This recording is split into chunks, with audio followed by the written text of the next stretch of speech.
Salut tout le monde, merci de me retrouver sur Coach Perso Déco. Dans cette pièce, j'ai ce qu'on appelle un petit échafaudage intérieur. On est à hauteur d'homme et quand on veut, on va dire, travailler sans se baisser, parce que la plupart du temps, les camions vont être comme ceci au sol.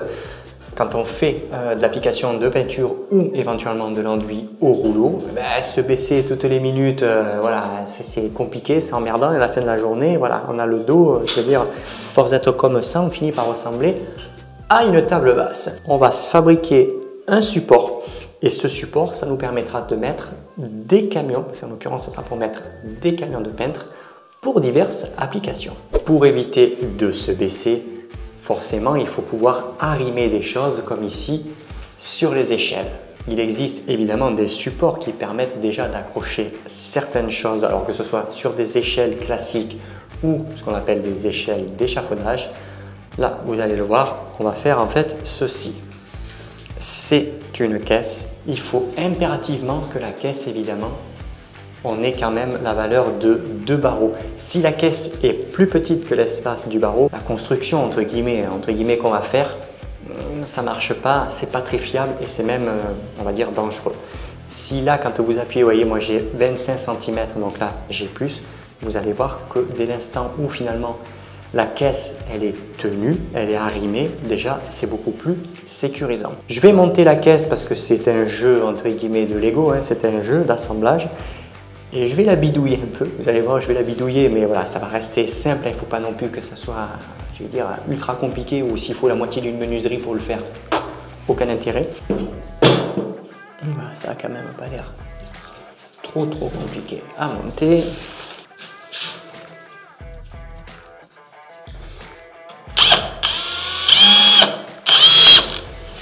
Vous voyez, ça se monte assez vite.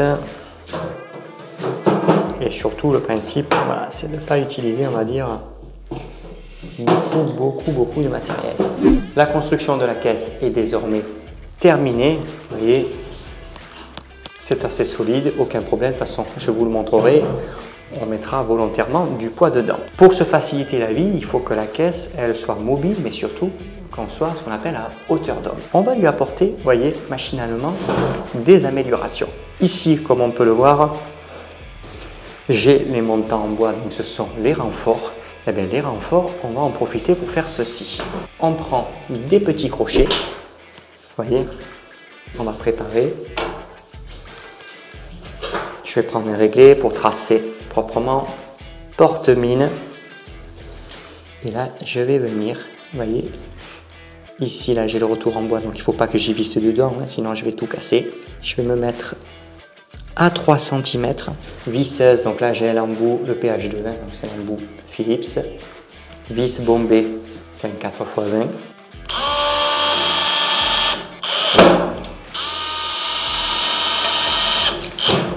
Là on a un bon petit crochet, je vais faire pareil de l'autre côté. Crochet de caisse en place, et vous voyez en fait le principe ça va être ceci sur l'échafaudage.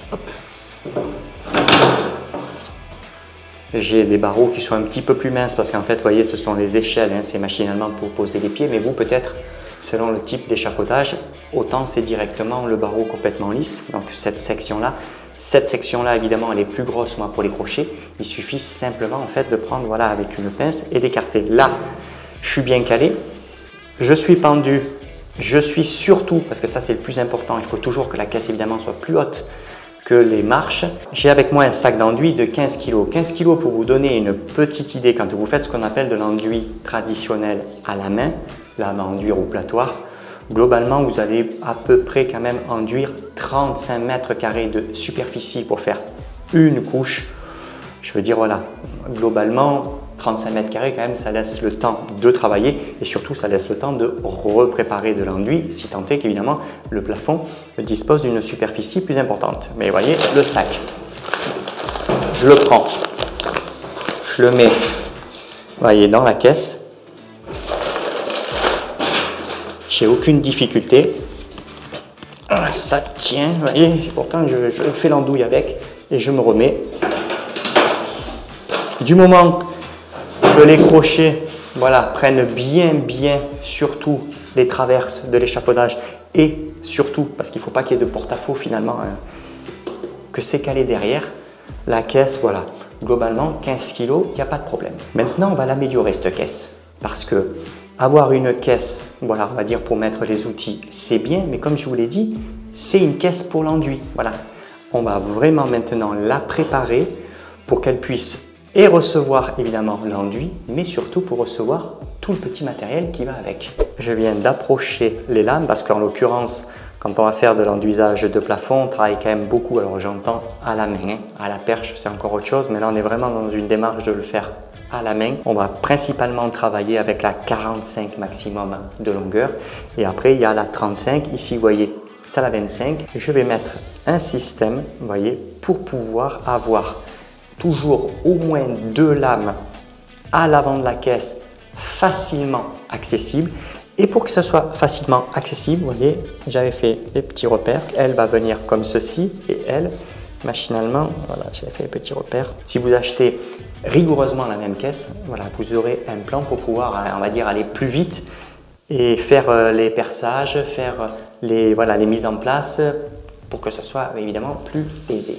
Vous voyez, regardez, c'est de l'inox trempé. Et bien, on va prendre des petits aimants, ce qu'on appelle l'aimant à visser avec sa petite cuvette. Ça, mine de rien, ils sont petits, mais c'est quand même un aimant qui a une force de 6 kg. Vous voyez, regardez. Et quand il y aura les petits aimants, les lames sont bien calées. Vous pouvez attraper la caisse, la promener. Je vais faire la mise en place des aimants, puis vous allez voir ce que ça donne. Et on va faire également, mais alors là, pour le coup, vous allez le voir à l'intérieur, on va installer aussi ce qu'on appelle une zone pour pouvoir tenir les couteaux à enduire. Il ne faut surtout pas mettre les aimants ici pour la simple et bonne raison que ça va forcément avoir une incidence un petit peu sur la lame. Or, cette partie-là, c'est quand même sensible quand on enduit, il faut vraiment qu'elle soit propre. On va monter, vous voyez, les aimants finalement assez haut. Elle sera légèrement décollée, ce qui est très bien pour 2 raisons. Et d'une, ça n'abîmera pas la lame, et de 2, quand vous allez travailler quand même, vous n'allez pas garder tout à la main. Et parfois, surtout qui plus est sur un échafaudage, la lame, il y aura forcément un peu de résidu d'enduit. Et si on commence à toucher sans arrêt la caisse, bon, ça n'a pas d'intérêt, on va dire, ça n'a pas d'intérêt majeur de tout cochonner. Je marque ce qu'on appelle le dos du petit aimant. Les repères étant faits, vous voyez, j'ai posé le petit réglé sur le champ. Vous voyez la cote là, le jeu qui est là, doit être le même ici. Donc là, c'est OK, aucun problème. On change d'embout parce que là, pour le coup, on passe sur des vis, c'est du 3-10.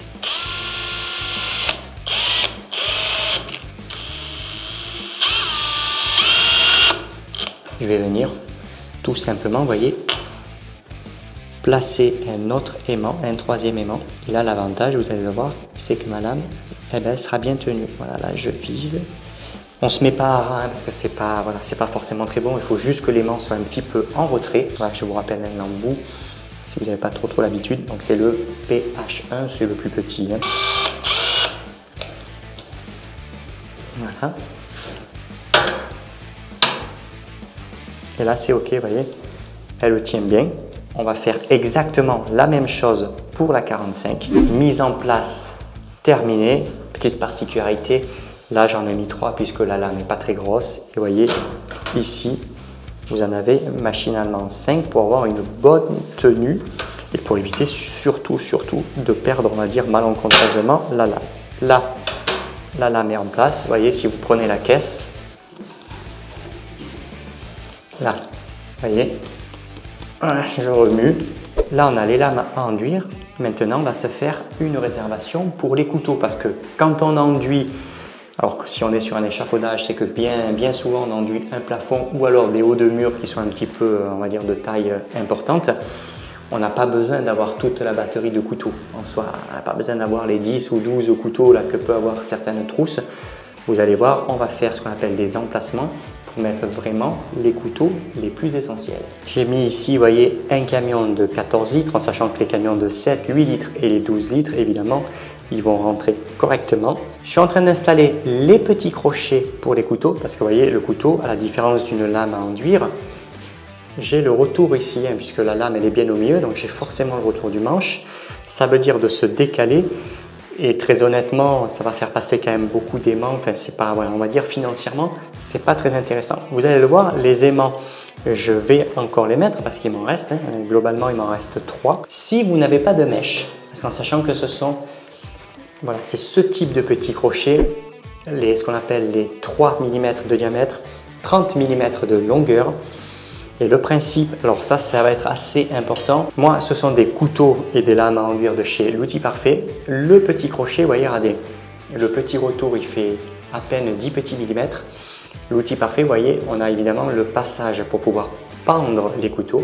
Et le principe, c'est que le crochet, vous voyez, il faut qu'il puisse circuler. Vous voyez, il circule. Comme ici, on a le petit retour, en fait, vous voyez, vous pouvez le pendre et c'est surtout d'enlever son couteau avec aisance.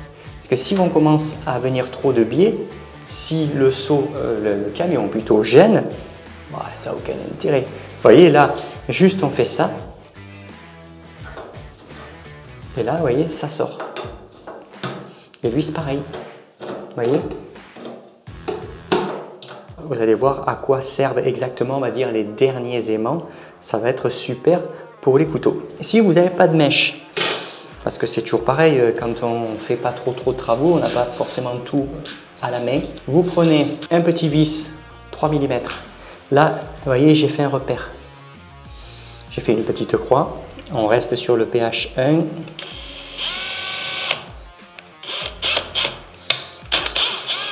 Ça a fait donc un petit trou forcément, mais c'est largement suffisant. Et le petit crochet, pour être sûr, ça c'est important, d'avoir assez de débattement pour tenir le manche, pour que lui soit également tenu, parce que s'il n'est pas assez vissé, avec le poids, tout va tomber. On va se garder en réserve les 2 premiers filetages et toute cette partie ici, là, avec le départ de la vis sans fin. Ça, pour le coup, c'est dans le bois. Vous voyez, regardez. Hop, je le rentre.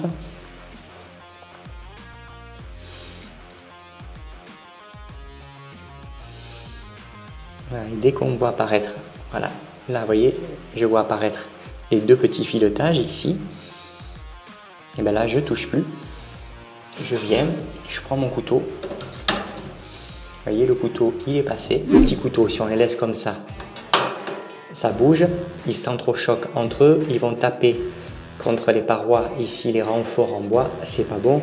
Un couteau, je veux dire, pour préserver son intégrité, il ne faut vraiment pas que cela bouge. Ici j'en ai 3, je vous l'ai dit, on va le faire avec l'aimant. Mais si on regarde bien, vous voyez, si je prends un petit aimant, quand on regarde attentivement, regardez, on voit bien que là, l'aimant n'est pas suffisamment épais. Vous voyez, si je glisse l'aimant, il n'est pas assez épais. Parce que ce qui va se passer, c'est que si la lame veut coller l'aimant, parce qu'on a une force de 6 kg, en fait, vous allez cintrer. Vous voyez, on va cintrer les couteaux. Ça, c'est pareil, c'est très mauvais parce qu'en soi, je ne sais pas moi, vous pouvez faire des travaux pendant un petit moment et puis il reste sur le rack. J'ai une connerie, moi, il reste par exemple 3, 4, 5 jours sur le rack. Vous verrez qu'à terme, vous allez arriver quand même à les déformer. Et ça, c'est pareil, aucun intérêt. Si vous achetez exactement les mêmes, je vous mettrai le lien dans la description, mais si vous achetez les mêmes petits aimants que moi, quand ils arrivent, ils sont dans un petit emballage et chaque petit aimant, vous voyez, pour pas qu'ils se collent entre eux, vous avez une petite rondelle comme là en PVC.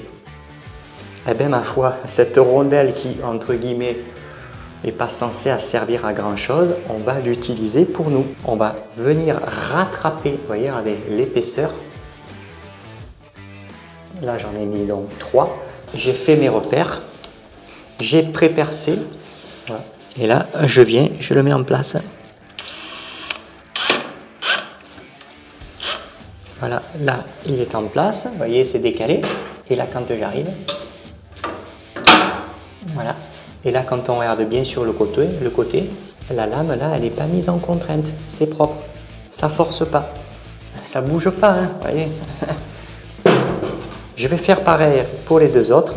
Voilà ce que ça donne. 3 petits crochets, 3 petits aimants, 3 petits couteaux. En sachant que si vous avez d'autres aimants, ben rien ne vous empêche d'en mettre des couteaux plus petits. Hein, parce que généralement, les trousses de couteaux, là en l'occurrence, c'est le Luchoc de L'Outil Parfait. Donc ça va de 2 à 15 cm.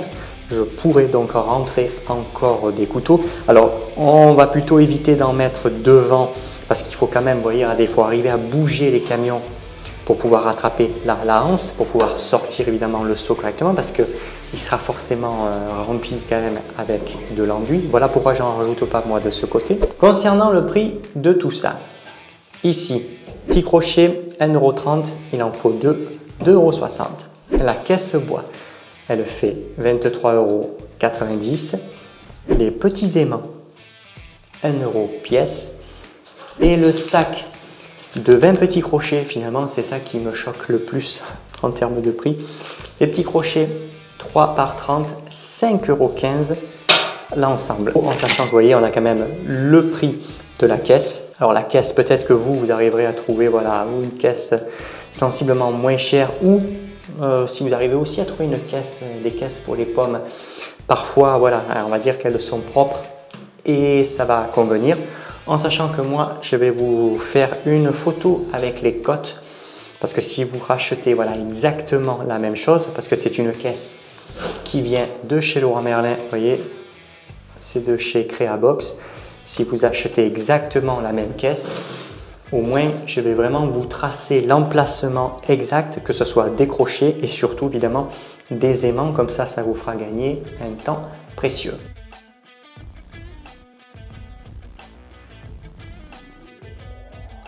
Voilà la caisse en action, regardez, avec de l'enduit, je n'ai plus besoin de me baisser, je suis tranquille, je charge mon rouleau, je suis à hauteur d'homme, je viens.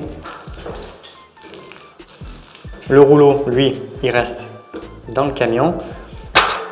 Le couteau, j'ai juste à le reprendre à sa place. Vous voyez, clac, on a entendu l'aimant. Et là, vous voyez, regardez, c'est parti.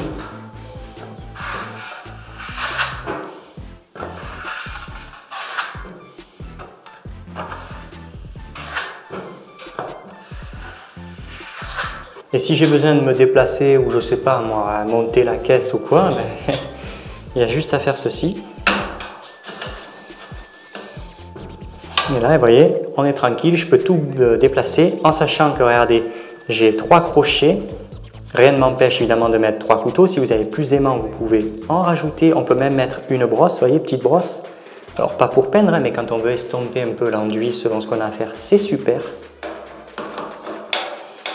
Avec l'emplacement des aimants, vous allez pouvoir mettre toute la gamme. Alors j'entends chez l'outil parfait, mais au moins vous allez pouvoir placer n'importe quel couteau et pouvoir, vous voyez, au moins, ça c'est vraiment important, on reste droit, on est bien, on a de la place, il y a 2 mètres de plateau et surtout, très important, on travaille à hauteur. Si vous voulez évidemment la préserver, un coup de lasure ou un coup de peinture, il faut tout redémonter ou le faire au préalable, hein, ça c'est vraiment la convenance. Mais au moins, une bonne petite caisse pour pouvoir travailler de l'enduit, mais surtout sur l'échafaudage. Sur ce, notre vidéo comment se préparer finalement une caisse à enduire est terminée. Je vous fais le traditionnel coucou et j'y retourne parce que le plafond m'attend. À bientôt!